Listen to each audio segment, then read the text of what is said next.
Welcome to Paranormal Latte Podcast. I am your host, Dr. Kelly Renee Schutz. Sit back and relax with us. Grab yourself a really good drink.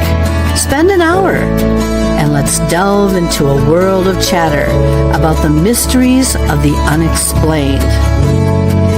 Whether you are a skeptic or a believer makes no difference. It's not always in your imagination. Enjoy your day. Now that was good. We are broadcasting on the United Public Radio and UFO Paranormal Radio Networks, 105.3 FM from the Gulf Coast and 107.7 FM in New Orleans.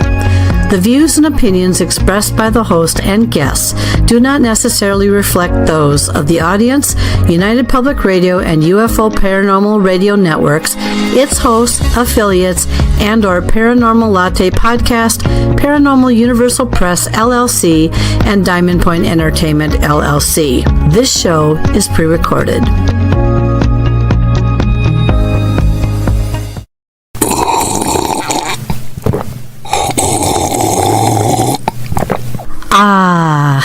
Now that was good.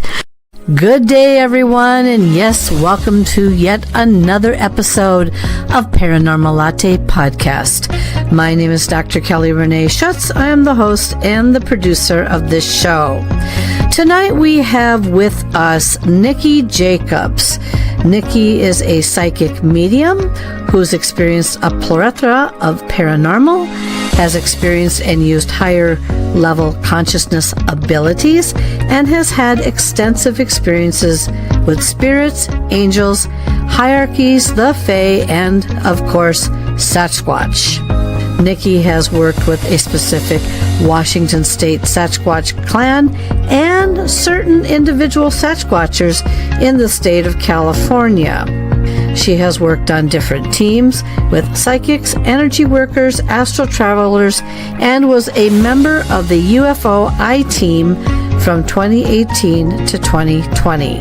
Nikki is a lifelong extraterrestrial abductee, contactee, experiencer, and a surrogate mother of numerous ET human hybrid children. When Nikki was a young child, she was forced to participate in MiLabs, where later on she became a participant in the global government's once deeply hidden and covert secret space programs, typically known as SSP. When Nikki was a teenager, she unexpectedly received specific ufology information, where vast years later, when she was asked a retired federal agent for clarification of that information, she became a daily targeted individual. We had a lot to talk about today, so sit back and grab yourself 3 drinks, because this one might make you sip just a little bit slower and think a little bit harder. Please welcome my guest to the show, Nikki Jacobs.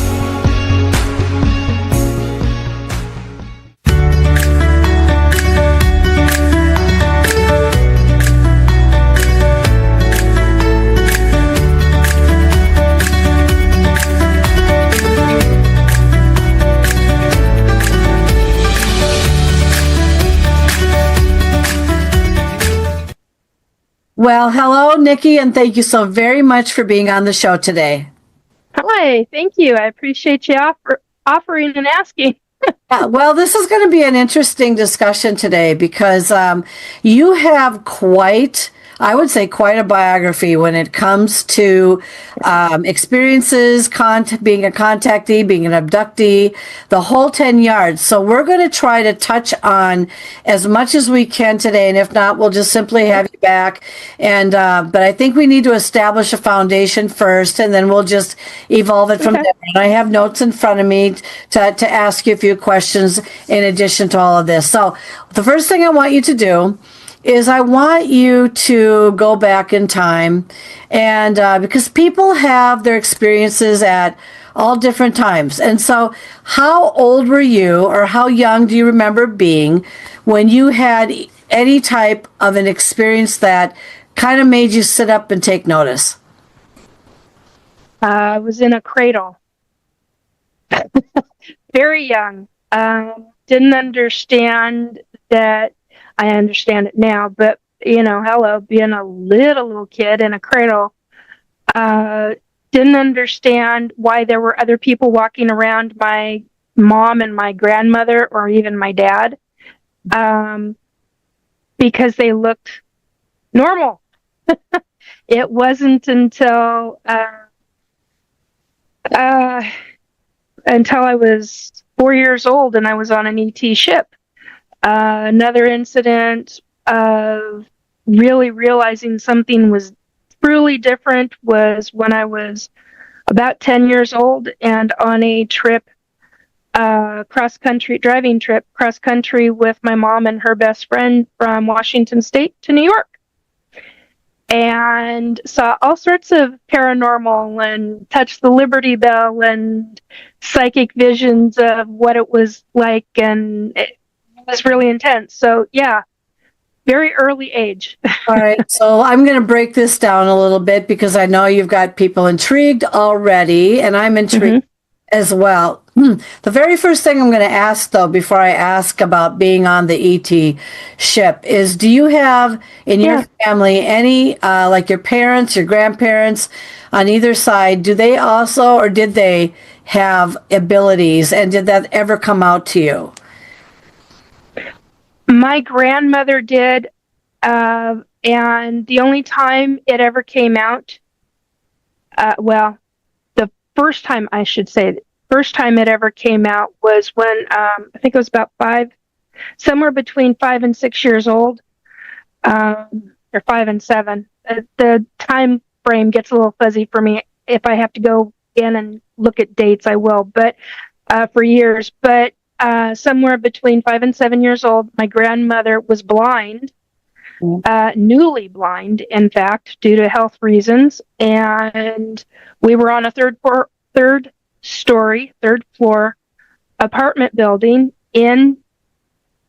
right outside of downtown Seattle, like literally a couple of blocks from downtown Seattle. Okay, and I'm seeing a man standing in the window, probably about 10, 15 feet from the window. And I'm in my grandmother's kitchen. She asked me to stir something on the stove, so I did. I walked from the kitchen back into the living room. It's one long corridor, so you could see that window. And I'm like, why is there a man standing at the window? We're third floor up. Right. Made no sense to my little brain. And I go to the window. I'm standing there, and Grandma says, "Describe him, Nicole." She never called me Nikki. Only person to ever call me Nicole was my grandmother.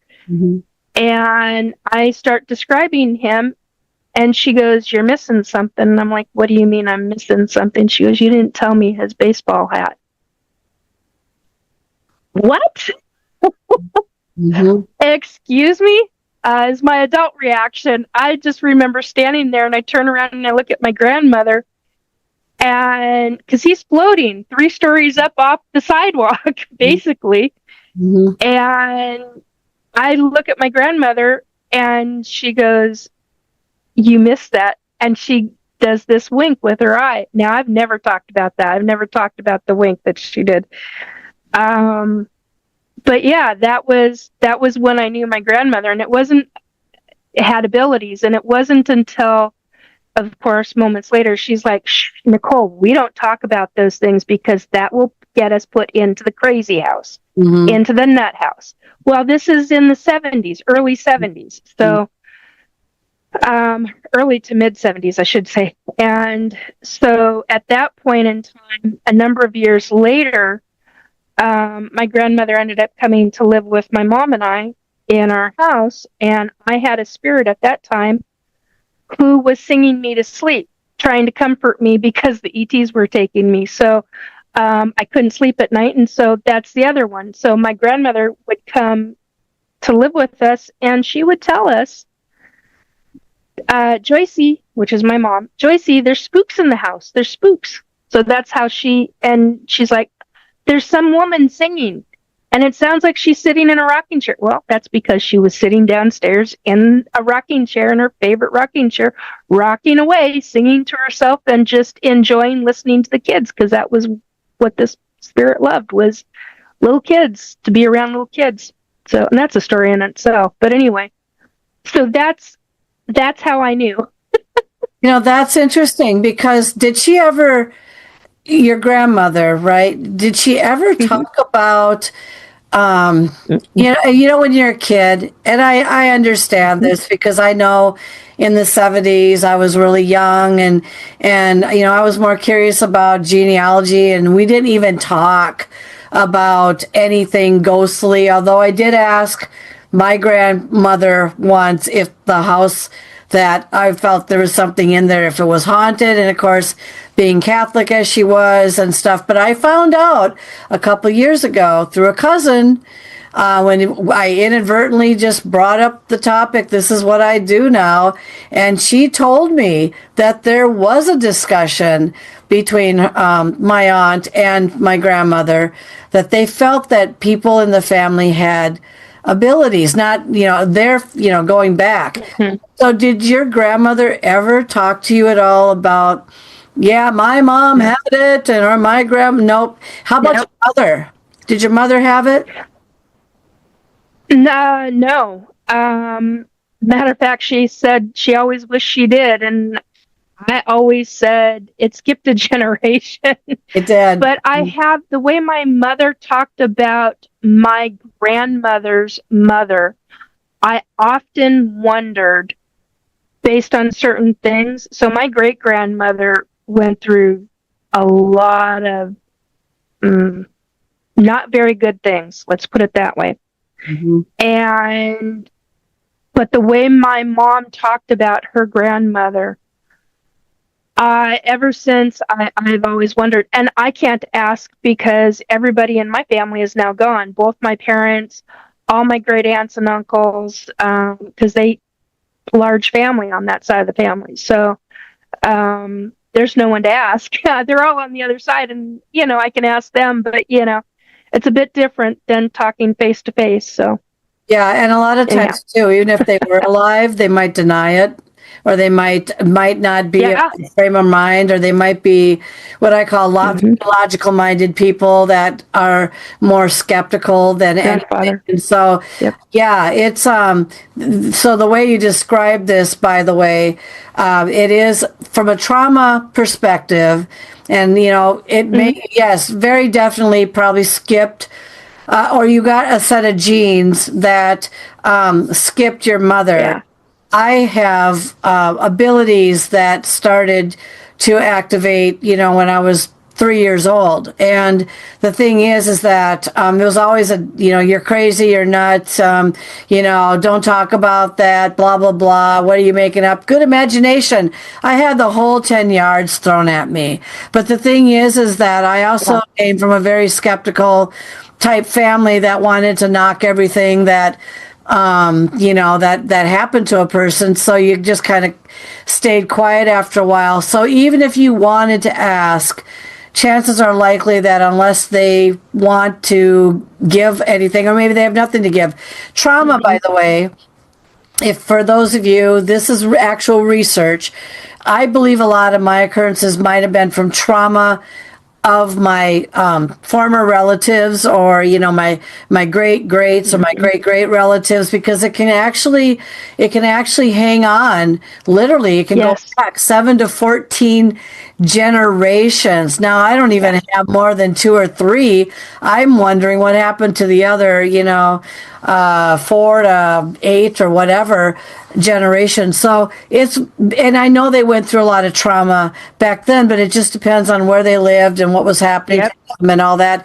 And then somehow it just seems to, I don't know, it just, you get it and it opens up a path. So when you were in school, I'm curious, when you're in grade school going forward, to 12th grade or whatever, did you know things about the teachers, the students you were with, people around you? Were you picking up on things during that time?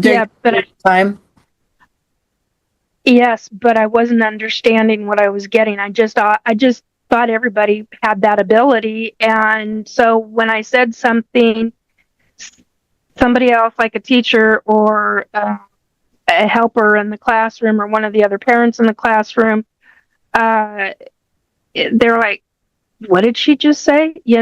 And you get that kind of a look, but they don't say anything about it. This is the 1970s. That's Heck, right. even in the 1980s, that was not even discussed. And then with my grandmother giving me that, I mean, it was, and it was very difficult because you have a grandmother who's telling you, we don't talk about these things. Then you have a situation to where I come from a background of a lot of trauma. You between my parents and then between my mom and my stepdad, he was awesome to my mom, but because he was in a certain war, he ended up disappearing and became the missing man. But he was doing that to protect the family so that he didn't come back to the family and end up hurting us. And so he disappeared. And so and then you've got different abuse situations in childhood. You've got different scenarios as a teenager, blah, blah, blah, blah. It's just, that's life. That's just how life is. And I'm very fortunate and very blessed to have the mother that I had. And I'm very thankful for her because she was very open-minded.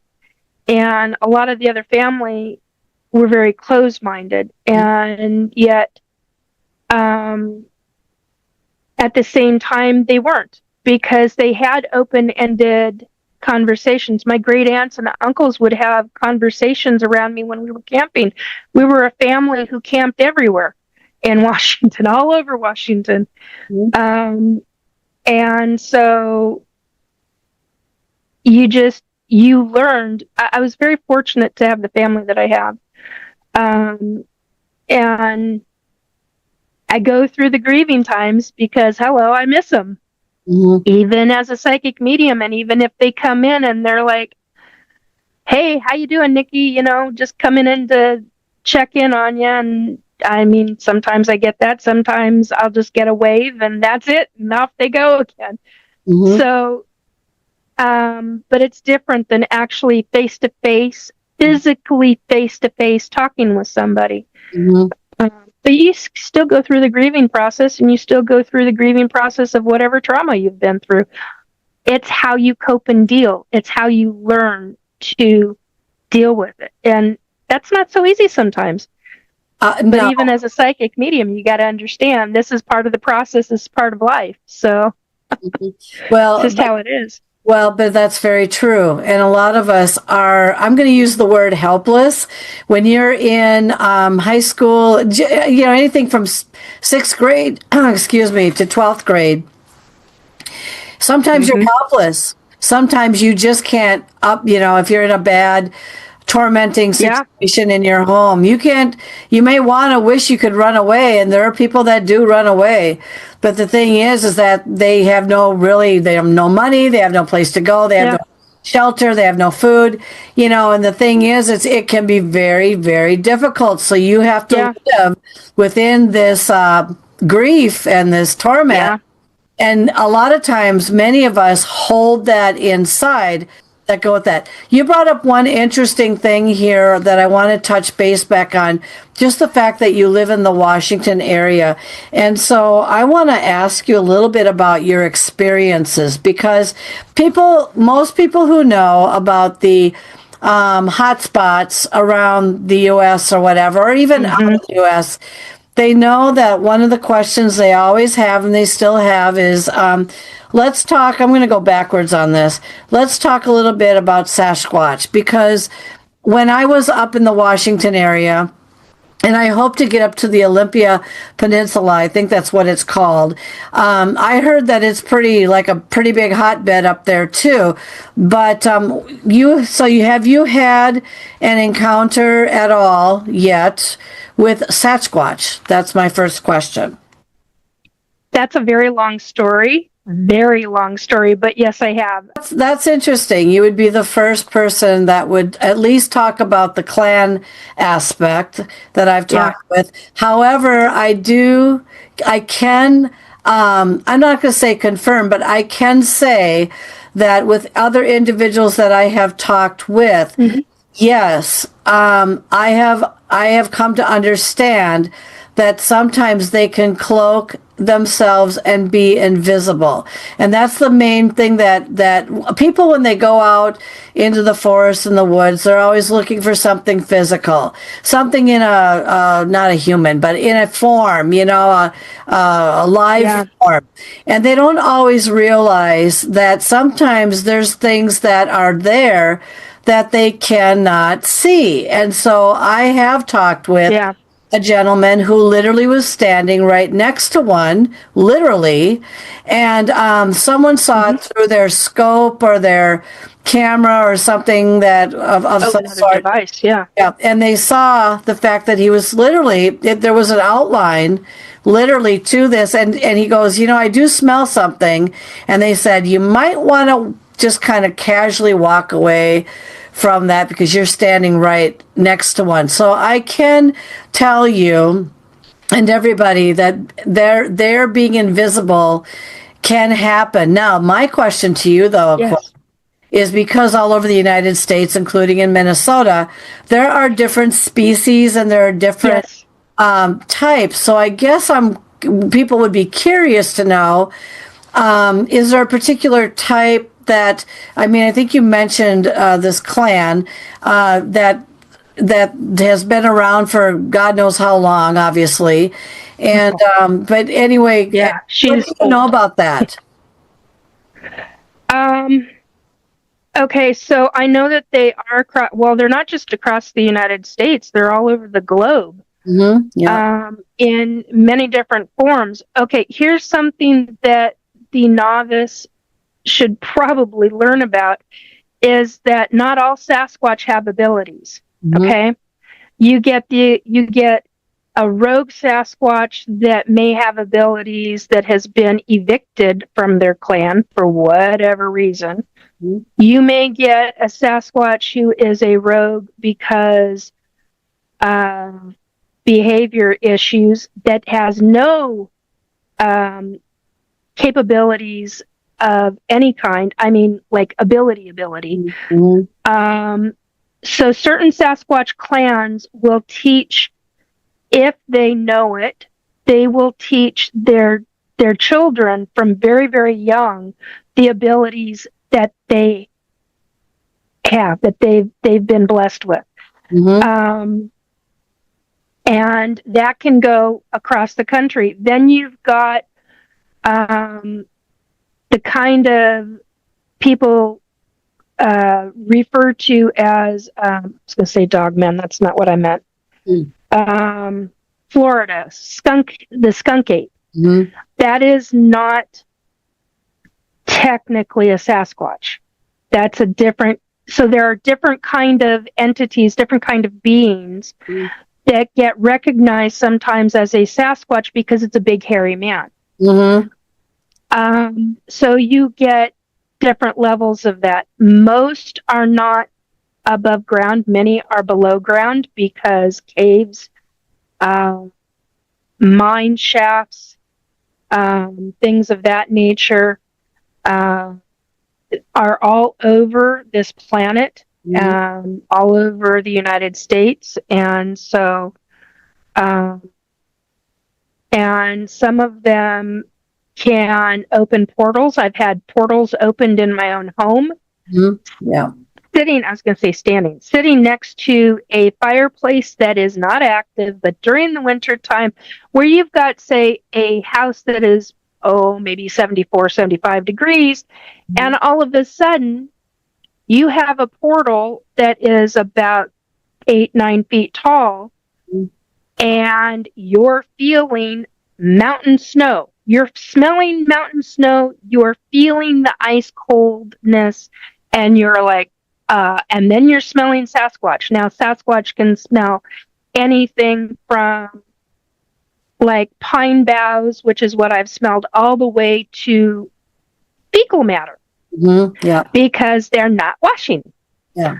So, or dog smell or garbage smell. I mean, it just depends on what they are either around physically or what they want you to believe that they smell like. Yeah.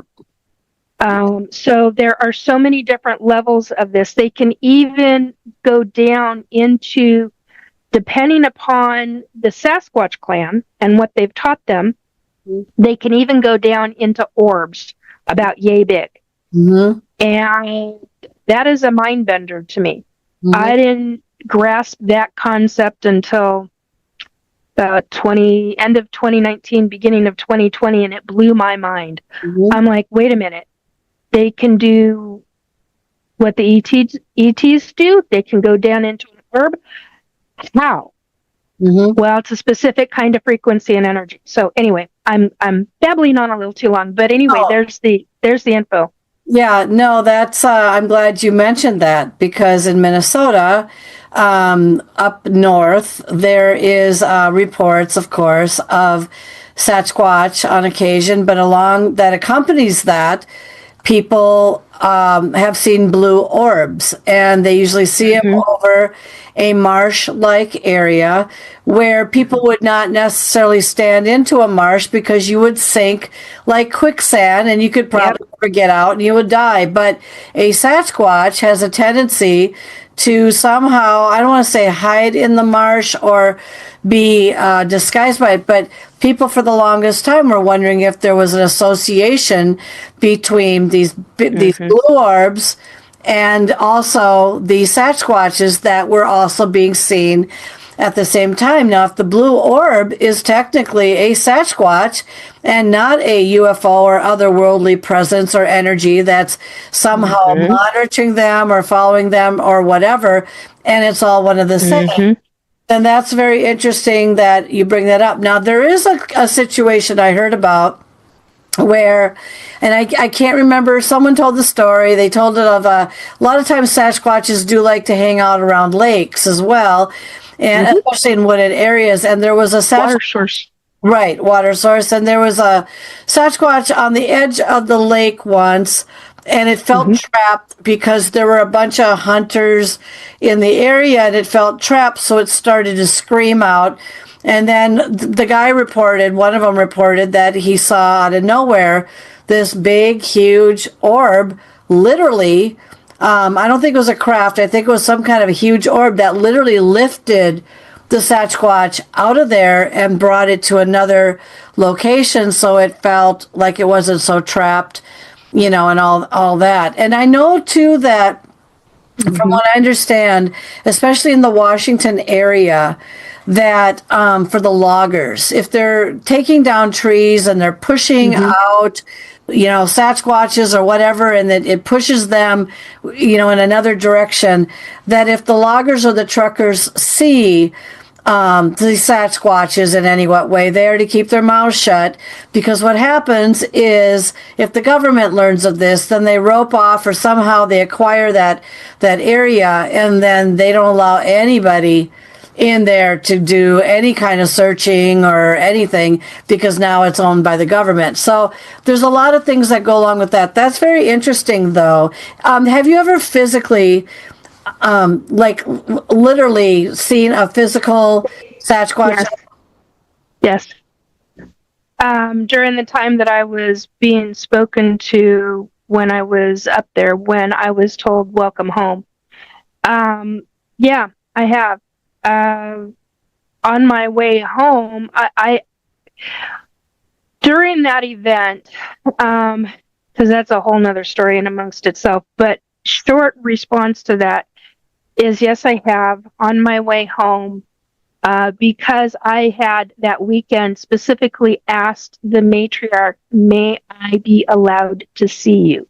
Mm. I know what that means for you. I know what that means for your Sasquatch clan. Mm. I don't know how. I don't know how you would want to do it. But since you are keeping an extremely close eye on me, because I had asked them to keep my feet on the ground and not be abducted that specific weekend, and they did. They followed through with that promise. On my way home, driving past, I literally saw a Sasquatch. The driver that I was with did not, because we were literally on a mountain curve, and I went, holy, oh my. Mm-hmm. And the driver was like, are you okay? And I'm like, I just saw, and then I cut it off and I went, something. Mm-hmm. Mm-hmm. And I know exactly what I saw. And she was beautiful. And she was in this complete rock quarry area, but it was completely flat. It was up on an incline. Mm-hmm. And she had to have been about, I want to say 9 feet tall, Mm-hmm. based on the distance, and I would love to go back to that spot and map out, tape measure it out, Mm-hmm. and say, okay, so she was this far away from the vehicle on this platform area where all these rocks. I want to figure out how tall she was according to. I don't know how to do that without having. You're dealing with all kinds of scientific stuff that I would love to have that figured out, because it's something that's just. But that takes a great deal of effort. So. Well, because it's on such a dangerous spot in the road. Yeah, So, and sometimes, by the way, it's purposeful too. I mean, they may, yes. I don't know how intelligent, obviously they're very intelligent or very observant themselves, but they're not going to put themselves in a position where if there's a chance that someone's going to come back and want to comb that area a little bit more, make it more difficult to be able to do that. And I do know people that have actually collected hair samples from Sasquatch. They've had them analyzed, and their results claimed that the hair sample didn't match anything human or even animal in any what way. It very interesting. So, but Dr. Melba Ketchum has done studies. So she's one to look into, because she's actually done the genome sequence. Oh, interesting. What did she ever find out what she found out? It is the female genome. Don't remember all of it. There's a couple of folks who have interviewed her that I would highly recommend. I'll have to give that information to you off the show. But yeah, Dr. Melba Ketchum, the stuff that she figured out, she took it straight down to the genome and had a hard time finding somebody that would do the science, the proper science, and figure it out. But yeah, look into her. Dr. Melba Ketchum. Dr. Melba Ketchum. I'll write it down here. Yeah. Well, I've heard of especially like you talk about protecting. Yeah. I just recall the interview I had. Oh, I must have talked with this person three years ago or whatever. And they can be quite, so protecting, quite nasty. Yeah. And bite or whatever. Now, when you're looking at these things, do they look like a little human with wings? Is that what they look like? Sort of. I don't know if you'd... Well, in some ways, yeah. They're humanistic. Mm-hmm. But they're not... But they're not around... Okay, how do I say this? So their faces... Mm-hmm. Their body, their hands are very humanistic, but like from around the forehead, down the side of the face, down through the chin area, everything beyond that, different ball game. You could have humanistic ears, you could have pointy ears, you could have human ears, but they're elongated, but they're round and not pointed. You could have no ears. You could have tiny wings, too large wings. Some of the wings that I've seen are iridescent gossamer type wings. Other ones are solid white. I've seen kind of like an iridescent blue-green in wings before, but mostly white. I don't know. That leads me into asking questions of the other side. Does that mean that that specific fairy is something specific in their field? You know, so because some of the ETs are like that. So I'm like, oh, this is mind bender.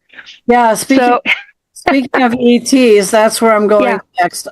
I want to start back. I want to go back to when, if you have any recollection as a 4-year-old, when you went aboard that craft. Let's start there, okay? Yeah. Okay. The memory that I have retained all my life, but right around 10 years old, I started shoving it down because it was just a memory. And then I started thinking of it as a dream. And it was never a dream. It was always a full-on hardcore memory. Physical reaction, the whole kit and caboodle that goes with it. So 4 years old, I do not know how I was abducted. I don't have memory of that yet. I have not done hypnosis regression. For my own sake, I probably will never do that. I have no problem with hypnosis regression for other people. For me, it's a no-go for other reasons that will come later in my life that I already know about. That said, the memory that I held on to all my life is a memory that fully hit me very hard in 2018, 2019. And it was, I was walking from my kitchen to my, or from my bedroom into my kitchen, had a phone in my hand, in my left hand. My right hand had a tumbler of iced tea, and my phone, I came across a image of what we now know as the Butterfly Nebula. And it was from NASA. It was an image from NASA from their James Webb telescope. And I saw that, and I literally, my knees buckled. And the first words out, and I grabbed onto the counter, and everything dropped. The cup ended up dropping to the counter. The phone almost ended up on the floor. My hands grasped onto the counter, and I'm holding onto the counter for dear life. And the first words out of my mouth were, oh my God, I know that as the Infinity Galaxy. Now, I've since copywritten that. But my entire, and the memory just started flooding back, that whole scene of me standing in front of on board a ship in front of one of their windows. And I'm looking out into space. And I'm remembering what we call the Butterfly Nebula. And off in the far distance is a galaxy, a spiral galaxy. There are other nebulas going by. And that, of course, then triggered the earlier memory of me seeing Earth at a distance. Big, beautiful blue marble, as we used to call it in the 70s. And blue and green marble. And that was when we were leaving Earth. And that's more of, it's a strong memory, but it's also a vague memory because it's so far distant. But what I remember the most is the Infinity Galaxy, the Butterfly Nebula, the Spiral, and some of these other nebula that we were leaving, and we were going back to Earth. But what I also remember is I had put my hand up on the window because I was like, wait a minute, I'm not seeing a reflection behind me. Why am I not? It should be glass. I'm, as a little kid, I'm like looking at this thing going, that's black. Why? I'm looking at this left to right and up and down, and there's literally nothing there but the blackness of space. And I remember thinking, why is there no reflection? There's always reflection in glass. So I put my hand up, and here's my little 4-year-old fat hand on this, and I'm pushing at a barrier. And then all of a sudden this bzzz, and this blue light shows up right around my fingers, all the way around. And so you have this expanse of black space. You've got the nebulas in the background, and I'm looking at my hand and hearing this bzzz, and then I'm being told telepathically, remove your hand. Why? And I'm verbally asking why, because that's not a window, that's a barrier. And I'm like, well, what's a barrier? Yeah. I'm 4 years old. What the heck is a barrier, And basically it was an energy barrier, and it was and you weren't supposed to ever touch it. But I found out when you do, all the little blue light shows up around your hand. Big no-no. Interesting. But did you ever, now, I'm trying to wrap my head around this. I mean, I know you're 4, and I know that when I was 3, I have very few memories, but I know that there are certain things I do remember, maybe even as early as 2 years old. But did you not wonder what the heck you're doing in this craft, or how you got there, or what this thing was that was kind of talking to you? I think that had come beforehand, before this situation, because I ended up. It's funny because there are aspects of this memory that to this day I'm still terrified to remember. In 2019, when I remembered this, 2018, 2019, whichever year it was, I basically had I had a situation to where anytime I turned around from that platform, from the window, because I was up on a platform that wasn't actually originally there. That's a whole nother subject about real ET ships that are metamorphing ships, and they're conscious living metal. That's a whole nother discussion. Wow. But I ended up on that ship with an adult who was about 22 at the time, somewhere between 19 and 22. And that person I ended up meeting in 2018, and ended up on a paranormal team with him. He was in charge of the team. And it wasn't until the last year or so that I have learned to semi-forgive him, because he turned into somebody that everybody else loved and thought was just hunky-dory, and that's not my situation with them in 2019. So I had a lot of work to do on that, but I realized in the last year and a half that adult abductees, when they are being required by ETs to handle the children, They're under orders too. And so as the 4-year-old kid, you don't necessarily idolize adults, but they're the adults. And they're the ones that are in charge, and they're human. They don't look like these other people. And that's how you thought of them as. These are other people. These are not beings. These are not monsters. These are other people.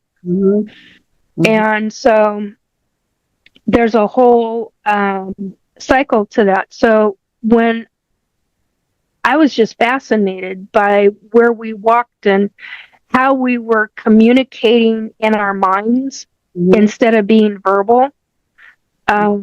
It was essentially insisted upon us that we speak telepathically instead of verbally.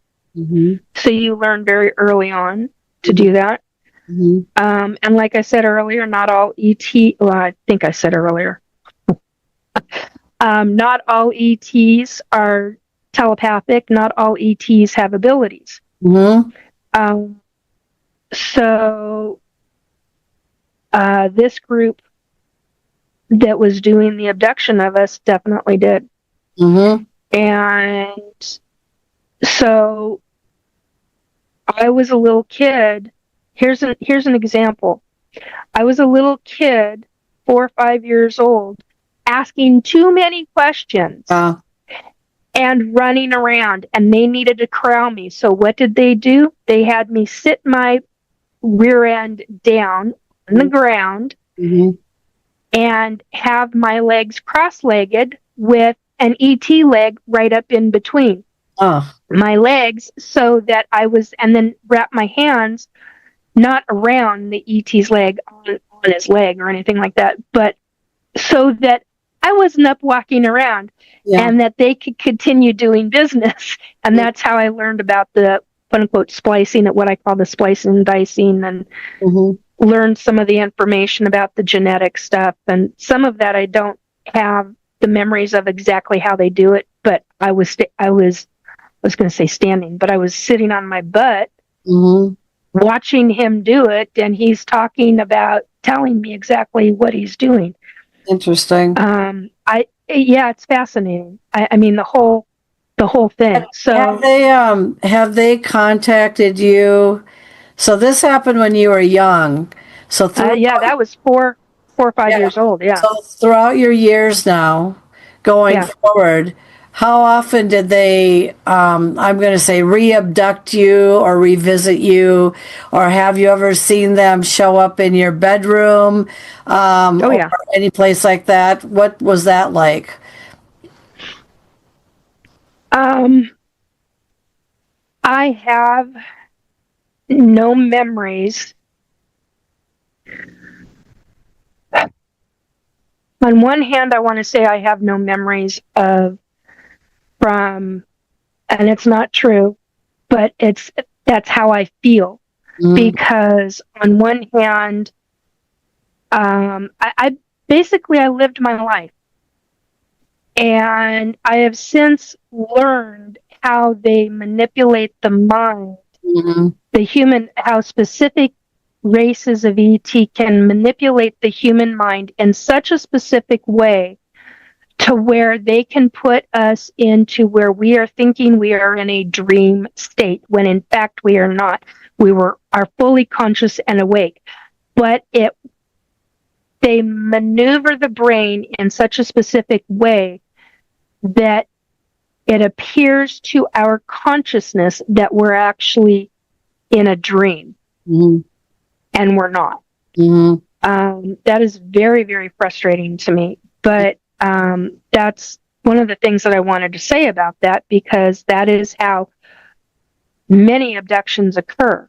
I also call us mindless little automatons, because there have been times when I have woken up, and this is kind of getting around the long way to answer your question, but there have been times when I have woken up, I've gone to bed in my PJs and have woken up, for example, in 2021, I think it was, on vacation, I woke up in a forest.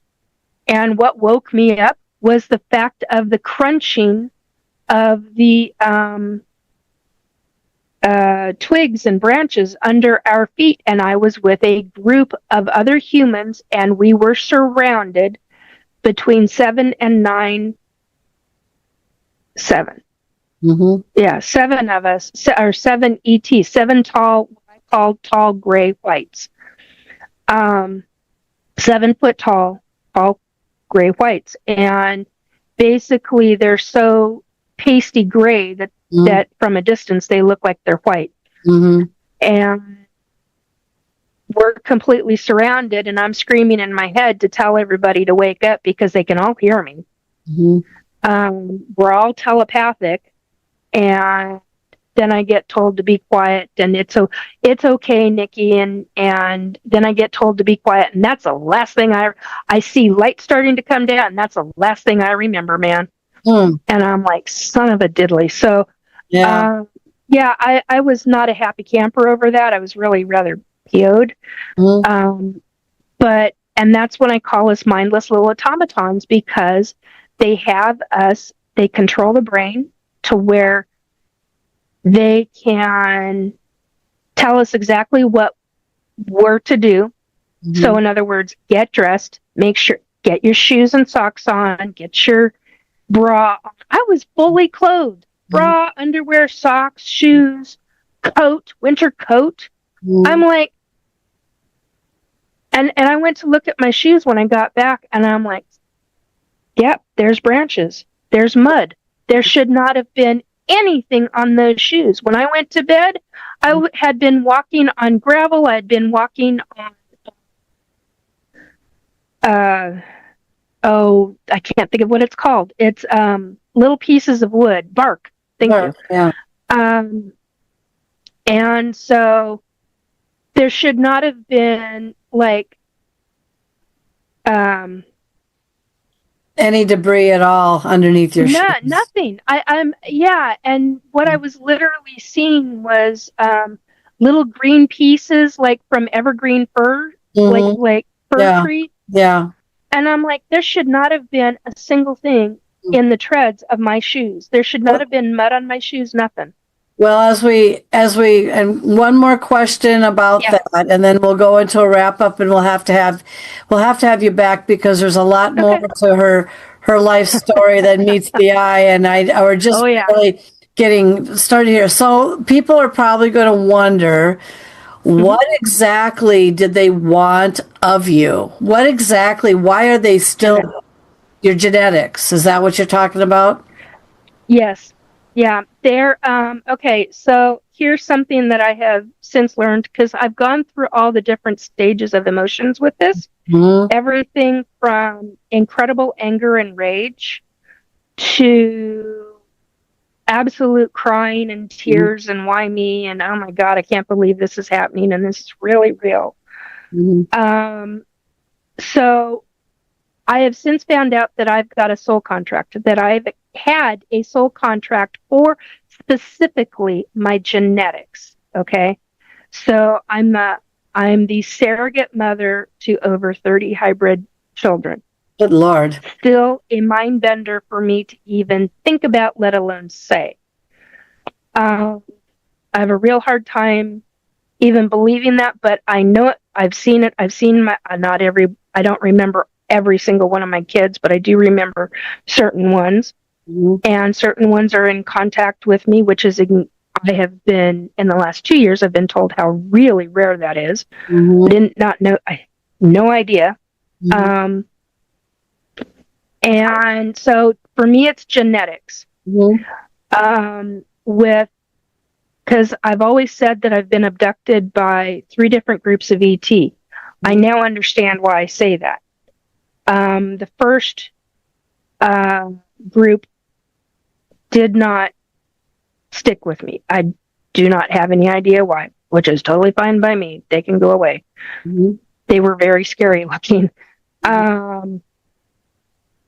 The others is genetic, and the third round deals with a whole different gambit, which we could get into much later on down. And that gets into some very nasty stuff. So, to say the least. But the ones that from 4 years old, or actually I have been consistently told by other psychics, both friends and strangers, that I have been abducted while my mother was pregnant with me. Okay.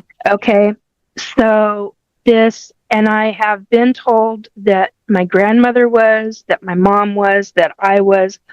I believe my dad was, and I do believe there are other family members that are still living that were. That's not going to go over well. But, so, but for me, it's genetics.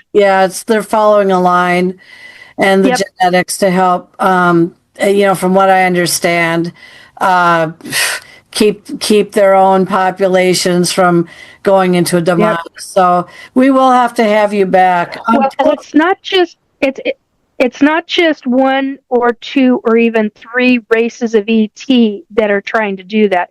There's a number of them, and I did not know that until 2020. So it gets pretty incredible. Yeah.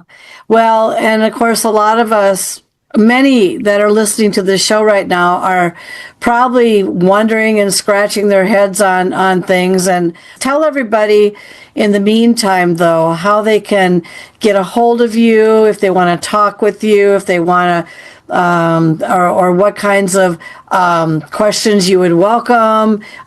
Give people an idea of how they can get a hold of you. I can be reached via email. Restore Belief 2022 at gmail.com. I am also available on Facebook, and it's facebook.com / and then Nikki, Nikki, dot Jacobs, JACOBS .376. That's my main page. I am very specific. I do not have a lot of people on my Facebook page, but a lot of people follow me, which is totally fine to do. And I've got a psychic medium page that I post publicly a lot of things. So those are, the YouTube page is Restore Belief with Nikki. I believe it's at Restore Belief with Nikki, and then some numbers. I think it's like 6962 or something like that. But Restore Belief with Nikki is my YouTube channel. Thank you for watching and listening to Paranormal Latte Podcast. We have been broadcasting on the United Public Radio and UFO Paranormal Radio Networks, 105.3 FM from the Gulf Coast and 107.7 FM in New Orleans, as well as several listening platforms. The content, music, and creative sound effects as heard on Paranormal Latte Podcast are copyrighted and licensed commercially to Dr. Kelly Renee Schutz. Please do not reproduce in any manner without the express permission of Dr. Kelly Renee Schutz, Diamond Point Entertainment, LLC, Paranormal Universal Press, LLC, Paranormal Latte Podcast, and or any affiliated networks such as the United Public Radio and UFO Paranormal Networks. The opinions and information expressed by the guests, hosts, and sources as heard and seen on the Paranormal Latte Podcast are not necessarily those of Diamond Point Entertainment, LLC, Paranormal Universal Press, LLC, Paranormal Latte Podcast, and the United Public Radio and UFO Paranormal Networks, as well as their producers. Although the content of the shows may be interesting, the information and opinions within are deemed for entertainment purposes only. Subscribe to continue your enjoyment and interest, and thank you for making Paranormal Latte Podcast part of your day. Now that was good.